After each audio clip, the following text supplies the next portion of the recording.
and players mob him. But Michael Jordan is not only the best basketball player, but he's the most exciting basketball player to ever play. Tatum fires away, pumps it in, 51 for Jason Tatum. The Big Three NBA podcast is powered by Prize Picks and the Game Time app. Hello, folks. Welcome to another edition of the Big Three NBA podcast. I'm your host, Sherrod Blakely, and I'm joined by the one and only Law Murray of The Athletic.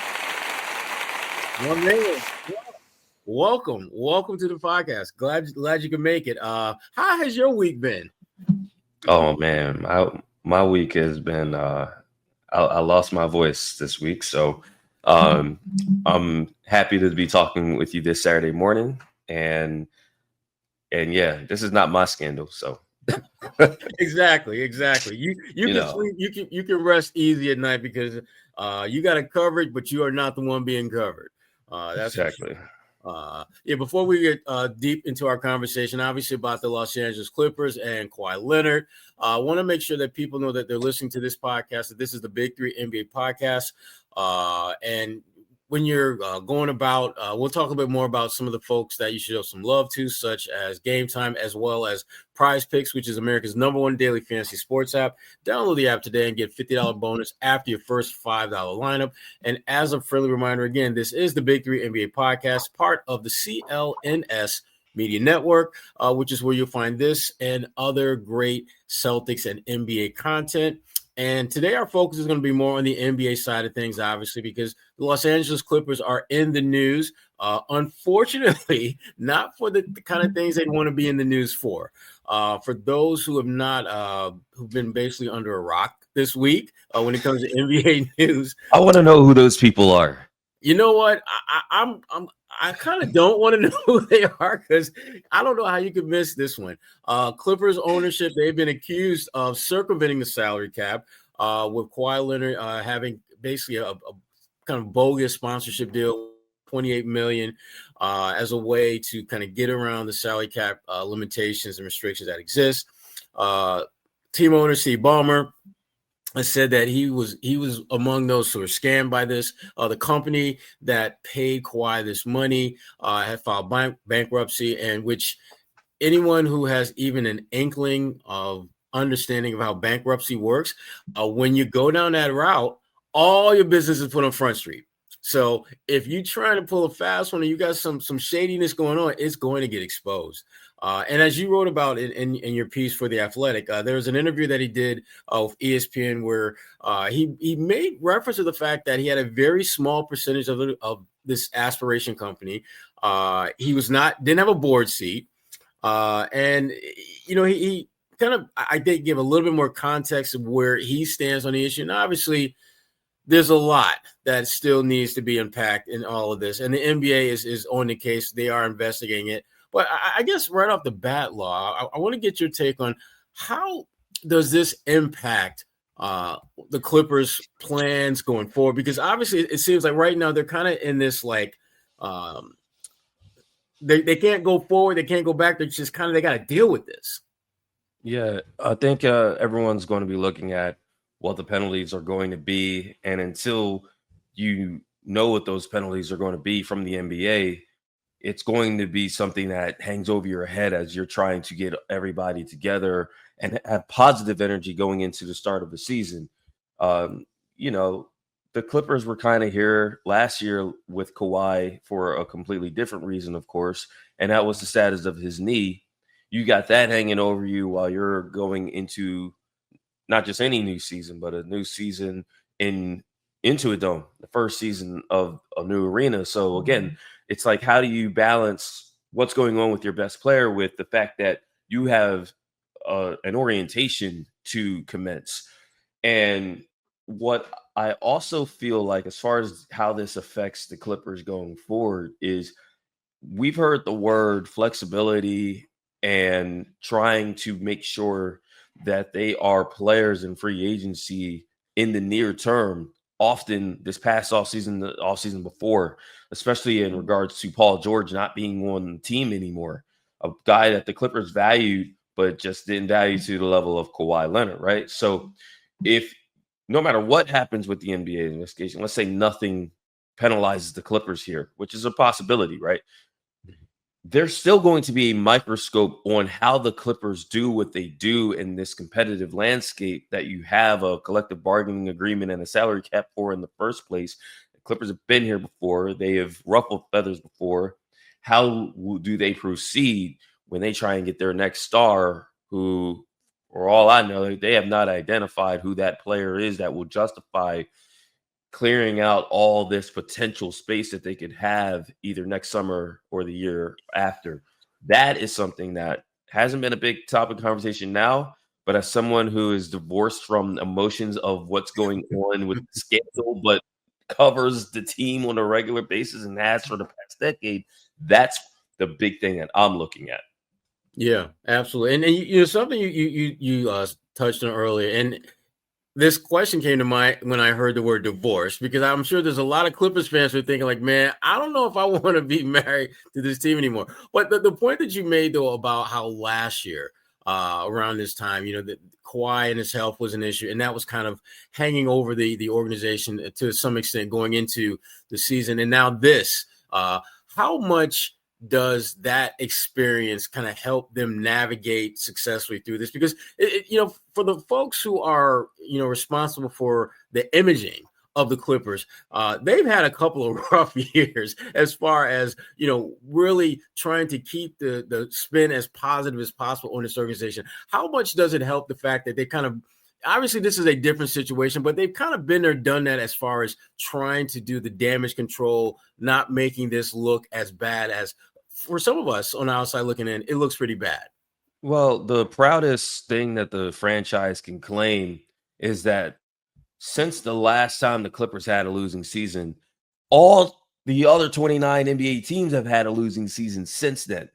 Okay. In layman's terms, they have the longest active streak of consecutive winning seasons. So when you look at it from that standpoint, think about all the things that have happened over the last 14 years. All the scandals that involve ownership or their front office or their coaches or their stars or just their players, whether it's basketball related or not, and doing it in Los Angeles, the second biggest market and the biggest market that people actually want to be in 12 months out of the year.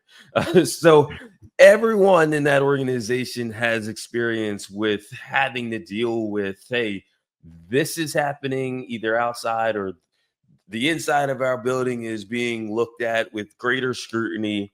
Stay focused on the task at hand. That is exhausting, Sherrod. It is stressful. It's like when you have your house and you're dealing with your intermediates and they get on your last nerves, but you love them and you do the best to support them. And that's where the Clippers and their organization and their staff are. It's like, here you go again. But the experience of having been through this actually benefits them in a case like this, because they know that, hey, when the basketball starts, you got to win basketball games. Or if your job is to support the operations from the business or the basketball side, you just do your job and go and keep it moving until further notice. Yes, absolutely. And again, this is the Big Three NBA podcast with Law Murray from The Athletic talking about the Los Angeles Clippers and the Kawhi Leonard situation. And Law, at the very epicenter of all of this is Kawhi Leonard, one of the most talented basketball players in the NBA. You start looking at the pedigree. NBA champion, 6-time All-Star, all NBA guy, all defensive guy. There's very few things that he, other than maybe league MVP, there are very few things that you can look at on his body of work that don't just scream, this guy is worth going all in on. I guess the question I have for you, though, is that being said, Kawhi is kind of getting to that point in his career where we're going to start using the L word probably more than we normally would, and that is legacy. What is going to be the legacy that once he stops playing, that he'll leave behind? And when you look at some of the things that were kind of being talked about, dealt with, investigated when he came from Toronto, when you look at, his uncle who, whenever family is involved in conversations about you as a pro athlete, it's almost never a good thing. It's never a good thing on paper. How do you think this has any effect or any impact at all on just the legacy that Kawhi Leonard will be leaving behind once he finally decides to stop playing altogether? It's gonna leave a mark because Kawhi already is a quote unquote what if player, because of how much time he's missed. But more importantly, as you alluded to, Sherrod, because he is one of the 75 greatest players in NBA history, right? And not 75 either. So when you have a player like that, that's why this scandal is what it is. That's why the Clippers have been so in lockstep with Kawhi, because he's quote unquote worth it, right? Kawhi is working on a particular legacy here, and that is, can he still win a championship with his third franchise and especially as one of the top leaders on the team to do it?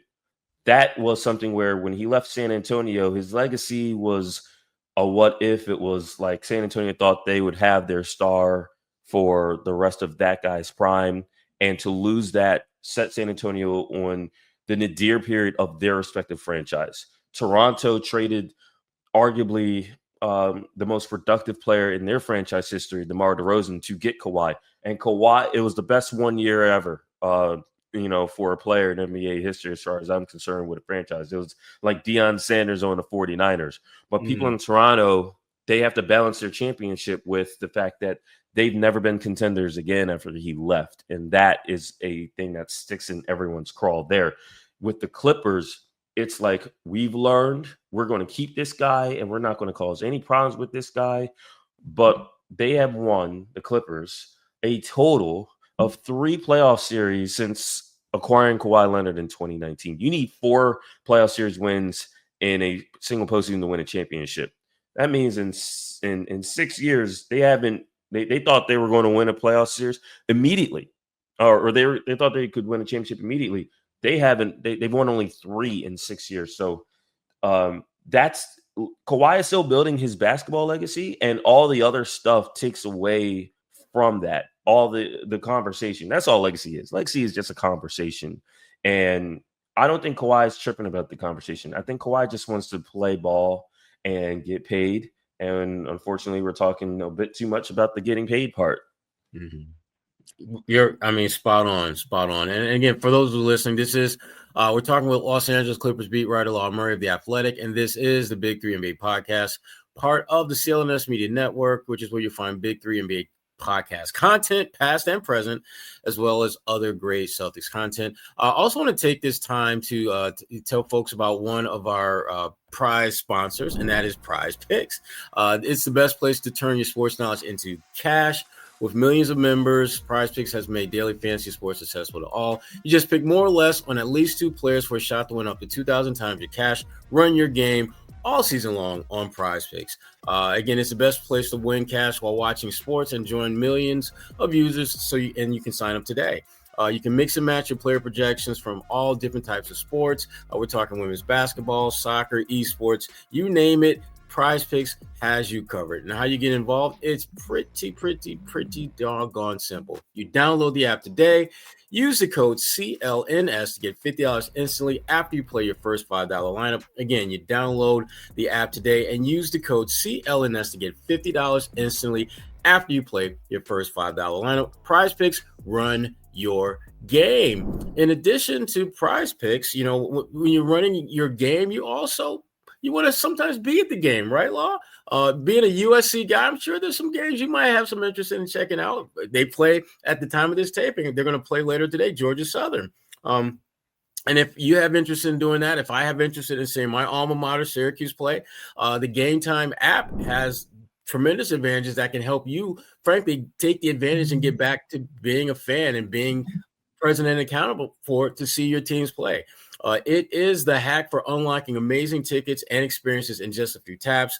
It's super easy to use, and the Game Time guarantee means you can trust that you'll get 100% authentic tickets on time and at the best price. And plus, the fees are always included, and so you literally know what you're paying for before you pay it. And the viewing that you have before you pay, it gives you great insight as to what you'll be looking at literally when you are on the field watching your team play. And again, as someone who loves fall, loves college football. My family is a big Oregon Ducks fan. And so for us, it's kind of hard to see them play because they're all on the West Coast. So we're looking for those games where they're going to be closer to home, and they're going to be in Rutgers later this year. And we will be packing up the SUV and driving down to see them play Rutgers and got great prices on tickets there. I know, as I mentioned, your old stomping ground USC. They're playing Georgia Southern, and I looked that up a little while ago, and tickets start at like $11 to see them play, which is great. And that's one of the great things about, Game Time, the ability to frankly get really great seats, great tickets at great prices. And really, if you want to take the guesswork out of buying college football tickets, Game Time is the way to go. And how do you do it? Real simple. Download the Game Time app, create an account, and use code CLNS to get $20 off your first purchase. Terms apply. And again, create an account, redeem the code CLNS to get $20 off your first purchase. Swipe, tap, ticket, go. Download the Game Time app today. And again, folks, we are joined by Law Murray of The Athletic talking about the Kawhi kerfuffle, if you will, in LA with aspiration and owner Steve Ballmer and just all the concerns and investigating salary cap potential workarounds there. And ultimately, something that you said earlier, Law, which I think is definitely, worth repeating, in that ultimately it comes back to winning games. Ultimately, it comes down to what are you doing on the court and what kind of impact you're making. And a guy that many, felt early on in his career was Hall of Fame bound and would just be a dominant player in this league for years to come, unfortunately, it hasn't worked out that way. And we're talking about Ben Simmons, played for the Clippers last year. Now that he's available, a number of teams at some point had reportedly expressed some interest in him, the Boston Celtics being among those teams. But now there are reports that he's thinking about retirement. And there are some pretty clear breadcrumbs that lead to this being more than just speculation. Law, you and I have been around the NBA long enough, and we've dealt with enough players to know that when your agent publicly says that, nah, we ain't working together no more, usually that's not a good sign, especially when no one is stepping up immediately to say, I'm representing him now. And so we're all under the impression that Ben Simmons does not have representation now. Otherwise, whoever that person or persons or group would be saying something about, hey, NBA teams, remember, yeah, my guy, he's still available, so let's talk. You're not hearing that conversation, which leaves, I think, some clear indications that at a minimum, retirement is something on the table, which is kind of crazy and bizarre when you think about a 29-year-old who doesn't have some type of debilitating health issue to be like that. But Law, I guess for me, Law, what I'm trying to get a sense of, I mean, you were one of the people most recently to cover him in those 18 or so games he played with the Clippers. What was your take on him as a player? And the hear that he's contemplating retirement, is that surprise you or not surprise you? What's your take on that? No, nothing surprised me with Ben at all. And I would actually push back a little bit, Sherrod, when it comes to the health part of this. It's all health, man. Really? Like, when you talk about Ben, he was drafted number 1 overall in 2016, but he didn't play in 2016-17. He had the foot injury that took out his rookie season. That's actually the year that Joel Embiid debuted, after Joel missed his first 2 seasons after he was drafted due to his injury issues, right? Ben was healthy when he started to play after he got over the foot issue until 2020, when his back started having issues then, right? So he had back issues. He had knee issues. And he got over that. He became a 3-time All-Star. We all know what happened in the conference semifinals for the number 1 seed 76ers in 2021.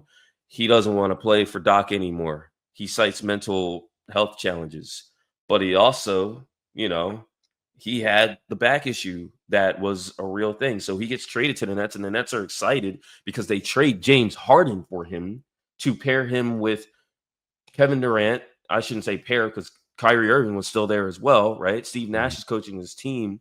The Nets are banking on debuting Ben Simmons in the playoffs, and Ben's back didn't allow him to play. And that's where I feel like Ben has never recovered from any of those things. Mm. He's had back surgeries. He's had knee surgeries. Last year, he played 51 games over the course of the season between the Nets and the Clippers. When the Clippers got him, they felt good about having him be a contributor to a team that was going to be in the playoffs. Mind you, Ben never played in the playoffs after what happened in that Game 7 against the Hawks in 2021. So Ben was looking forward to this as well. He was looking forward to being on the West Coast. And he played really well for the Clippers. Like, I would go up to him and remind him of how great his assist to turnover ratio was. Like, that was the thing we were talking about. But then he hurts his knee at the end of February, shortly after the All-Star break. He misses like 2 weeks, and he was never the same after that for the Clippers. He was never the same. I sat with him in New York because the Clippers at the end of March had their New York trip, a game in Manhattan and then a game in Brooklyn before going on to other Eastern Conference locations. And we sat exclusively, and the story's there. It's not like this is, the story's up. Literally the first line of the story that I wrote was, Ben Simmons is not a city person. So the fact that these Eastern Conference cities, Boston, New York, are the teams that, have been rumored to be interested in Ben, I'm like, I've gotten to know Ben. I got to know Ben before he went to the Clippers. I'm from Philly, so I've just hear everything, that happens with the Sixers because I don't live there now, but people that I love and people I'm close with and people I've grown connected with in my basketball media career, like I hear things, right? I know what's going on in Philly. Like, Ben's not trying to play for teams like that. I really don't feel like that's the case. He would not be happy with that. And I just think that his joy in basketball has been sapped by this injury. In the playoffs, he played 42 minutes. He had 2 baskets the entire 7-game series. 2. He couldn't look at the basket anymore. He doesn't look at the basket anymore. This isn't about shooting. Ben's not looking to be an aggressive player, and it just didn't work. Tyronn Lue is regretful of that. But, I mean, Tyronn Lue, you talk about agent changes. Ben used to be a part of Clutch. Well, that changed.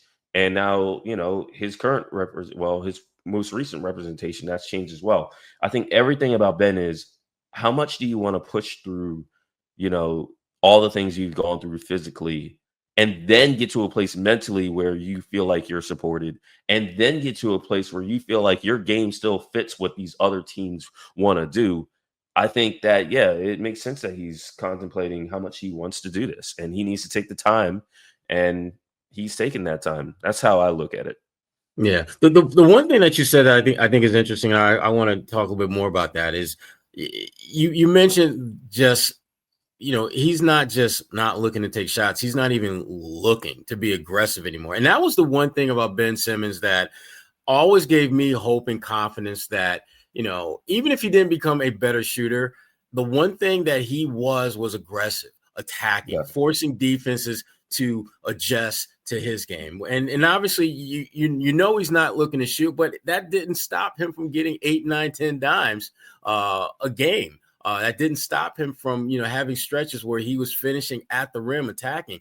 And it just seemed the last couple of years when he was healthy enough to play, it wasn't quite at that level it used to be. And for those of us watching from the outside, we're trying to figure out, is it because physically he can't do it, or is it because there's a mental hurdle that's keeping him from unlocking the talent that we saw during that amazing 3-year stretch where he was like an all-star? I think one of those years he was like all-NBA. He was on that short list of great players. And then when you factored in, and we talked about this earlier, his age. I mean, right now we're talking about a 29-year-old Ben Simmons. So obviously we're talking about a guy who was doing some pretty amazing things before he'd even hit the 25-year-old barrier.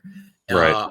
If you had to take a straw poll at that point, who were the most likely 25 and unders to be in the Hall of Fame? He probably would have topped the list at that point, based upon his career projection, just what he was doing.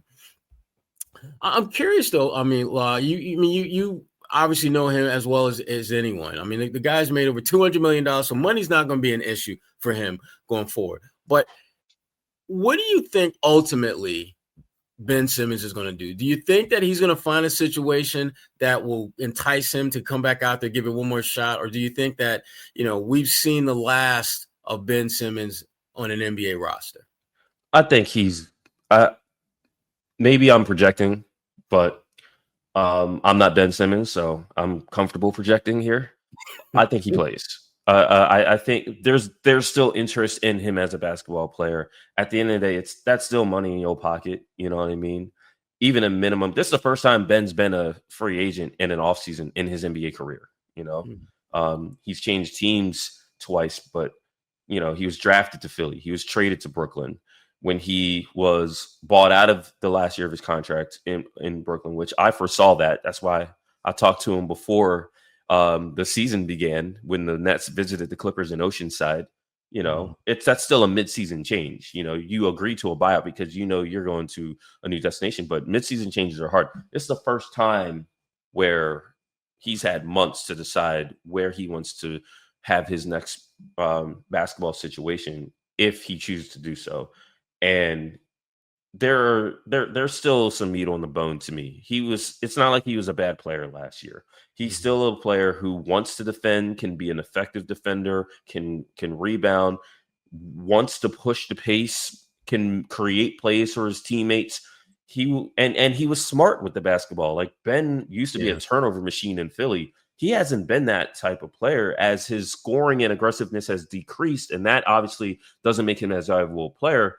His floor actually has raised a bit because if he's out on the floor, he'll be responsible as a playmaker.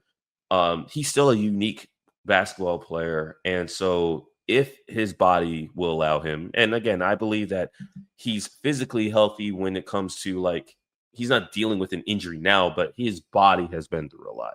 And that takes a mental toll. If he feels like he can do it, I think he will play. And there's obviously teams that will want him. Yeah, I absolutely totally agree with you on that. The one thing also that, again, we've touched on this before, but even if Ben Simmons obviously is not coming back, even with all the Kawhi, drama, it's still about winning games. And it's going to be as hard as ever for the Clippers to do that because of not so much because of their roster per se, but just because of the stacked Western Conference. And that's why I wanted to kind of shift the focus a little bit. The Clippers team, if they're able to do what we have not been able to see them do, which is stay healthy. That's been a major issue. I'm talking to the choir on that one, I know. But if they are able to stay relatively healthy, how do you see them stacking up in what's an already stacked Western Conference? If they can stay relatively healthy? I feel like the Clippers have as good a chance to win 50 games as they did last year or the year before. Now, you remember this time last year, it wasn't just, Kawhi is dealing with his knee. People thought the Clippers were just going to be straight up terrible because everyone looked at not just losing Paul George, but not, quote unquote, replacing him with consummate relative talent. They feel like that's how basketball works. If you lose a star, you need to get a star or you're not going to be as good. Right. And I hope people learn a little something about how basketball works because the Clippers went from 51 wins in Paul George's last season, which, by the way, Russell Westbrook was also on that team, to 50 wins last year with Kawhi missing more than half of this season. Right. So how does that happen? You have other guys step up and you change how you play. You change your urgency. They weren't as talented last season, Sherrod, as they were in the season that they brought James Harden with PG and Kawhi. And when you don't have as much talent offensively, because that's where we're when we're talking about talent, it's a connotation for offensive ability. Right. You step up your complementary basketball on the other end. The Clippers last year had their best defense in franchise history. That is why they won as many games as they did, both before Kawhi came back and to finish as strong as they did to avoid the play-in tournament.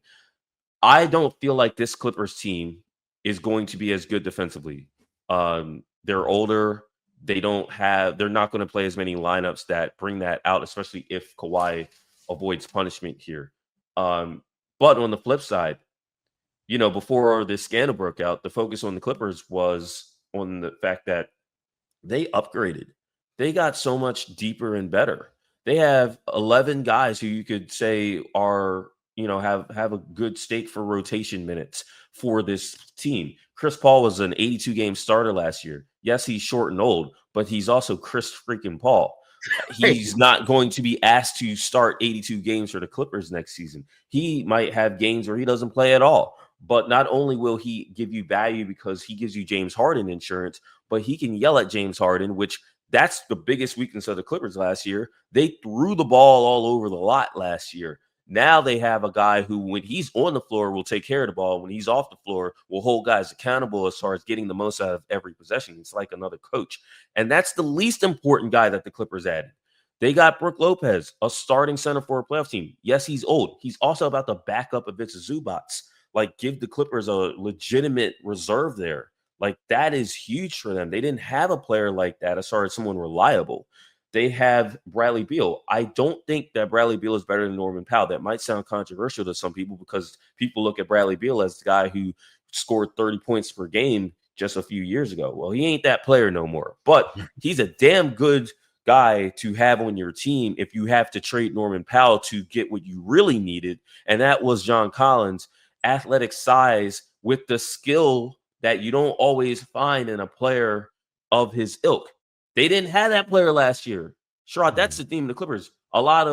We have guys, talent that we didn't have available last year. They asked James and Ivica Zubac to do everything. They were very fortunate that those guys were able to play the minutes and have the production in their respective roles that they did.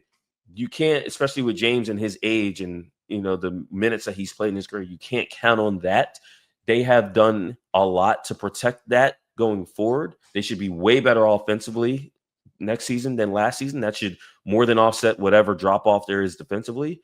And do I think they're a contender? No. Do I think that, especially if they get a respectable amount of games out of Kawhi, that they should be a pretty good bet to win 50? Yes. Yeah, I think I agree with you on the contending part, but I just think that there's a pathway that I could see them going way deeper into the playoffs than most people, and that pathway just would be to me them getting some breaks along the journey that they have no control over. People forget that when you're building a championship contender or you're building a team, like for example the Indiana Pacers last year, there were things that went their way that they had absolutely nothing to do with, but to their credit, when those opportunities presented themselves, they made the most of them. And I think the Clippers, their path could potentially be that because the guys that you named who are older, they also know as much as they know what it's like to win at a relatively high level, they know the disappointment and pain that comes about when you come up short. And I do think that a lot of those guys are going to be a little extra motivated. I think a guy like John Collins, I think he's at that point in his career where he needs to show that he can be part of a winning situation. And I think talent-wise, that's never been a question with him. Are you able to translate your skills and your talents, your ability in a winning situation? And to me, the wild card of all wild cards when it comes to this team is Ty Lue, who I'm a Ty believer. I think he's one of the best coaches in the game. And I look at last season as a great example of that. I don't know whether that was coaching or chemistry that fueled them, or a combination of the two that allowed them to exceed the expectations that many had for that team based upon what they looked like on paper. But I just know that Ty Lue freaking won a title in a city that ain't won a title before or after. Ty Lue has been around championship caliber players,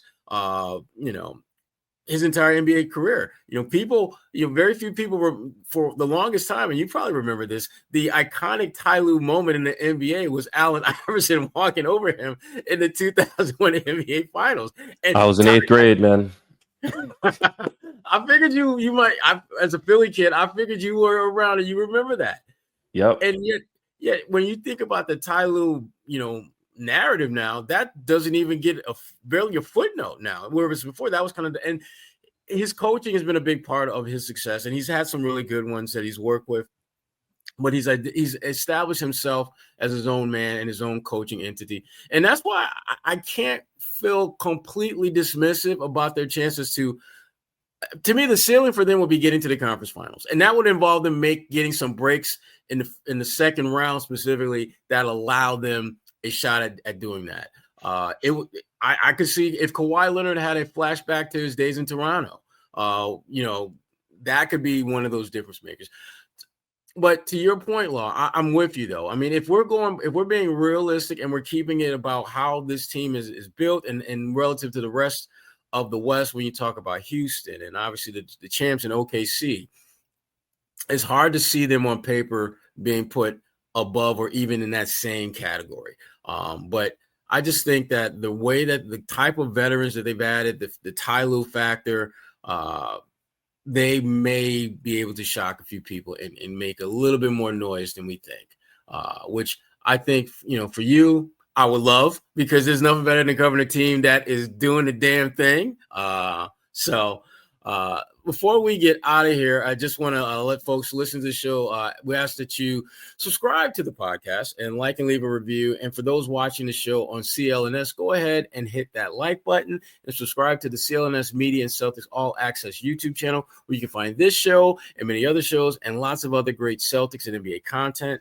And one more thing, please make sure you turn on your notifications so you know the instant a new video like this one drops. For Law Murray of The Athletic, I'm Sherrod Blakely, and this is the Big Three NBA Podcast. We out.